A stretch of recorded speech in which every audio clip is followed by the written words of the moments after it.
দু এক বছর পর পর রাস্তাগুলো খুঁড়ে কি অবস্থা করে, মানুষের দুর্ভোগ বাড়ায় শুধু।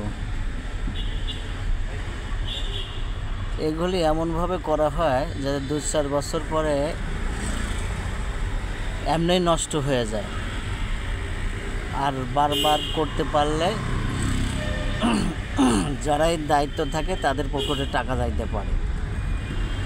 এই হচ্ছে আমাদের বাংলাদেশের অবস্থা। শুধু শুধু মানুষের দুর্ভোগ। এটা একটু লং টাইম করা যায় না? অবশ্যই যায়, কিন্তু করলেই পরবর্তী যে নেতা হবে তার পকেটে টাকা যাবে না।